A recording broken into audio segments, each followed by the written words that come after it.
Phone tapping కేసులో సాక్షుల విచారణ కొనసాగుతోంది. మంచిర్యాలకు చెందిన కాంగ్రెస్ నేత విచారణకు హాజరయ్యారు. తాను గతంలో బీఆర్ఎస్లో ఉన్నప్పుడు బాల్కసుమన్ కోసం పనిచేశానని, పార్టీ మార్చిన తర్వాత పోలీసుల నుంచి బెదిరింపులు వచ్చాయన్నారు.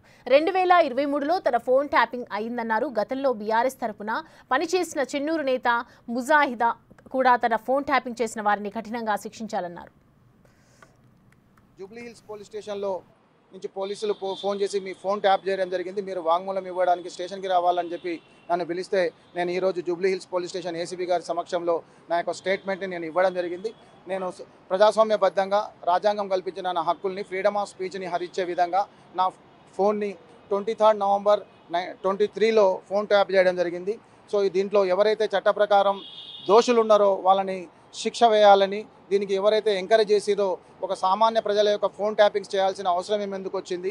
సో అప్పుడున్న పార్టీ నాయకులు, బీఆర్ఎస్ పార్టీ నాయకులు మేము కాంగ్రెస్ పార్టీకి పనిచేస్తున్నామని చెప్పి మా మీద కక్ష సాధింపు చర్యగా ఈ విధంగా చేయడం ఎంతవరకు సమంజసమని ఈ బీటీవీ ద్వారా, ప్రేక్షక మీడియా మిత్రుల ద్వారా ఈ మన హైకోర్టు జడ్జి గారిని, మన చీఫ్ జస్టిస్ గారిని, అదేవిధంగా ఈ కేసుని ఎవరైతే సిట్ అధికారులు క్షుణ్ణంగా పరిశీలించి ఛేదించి దోషులని శిక్షించాలని సందర్భంగా కోరడం జరుగుతుంది. గౌరవ ఏసీపీ గారు 3 రోజుల క్రితం మాకు ఫోన్ చేసి మీ ఫోన్ ట్యాపింగ్లో ఉంది, మీరు విచారణ రావాలని కోరగా ఈరోజు హాజరు కావడం జరిగింది. ఈరోజు హాజరైన సందర్భంలో ఏసీపీ గారు వాళ్ళ టీం చూపిస్తే మా నెంబర్ అనేది నవంబర్ నుంచి ట్యాపింగ్లో ఉంది. సామాన్యంగా ట్యాపింగ్ అనేది రాష్ట్ర ప్రభుత్వం కానీ ఐజీ గారి చేతిలో 3 రోజులు చేస్తారు. కానీ నా నెంబర్ వచ్చేసి హోంశాఖ స్పెషల్ సెక్యూరిటీ తీసుకొని 6 నెలలు ట్యాపింగ్ పర్మిషన్ తీసుకొని జరిగిందని చెప్పారు. ఇది ప్రజాస్వామ్యంలో ఏమైనా చర్య మేము భావిస్తున్నాము.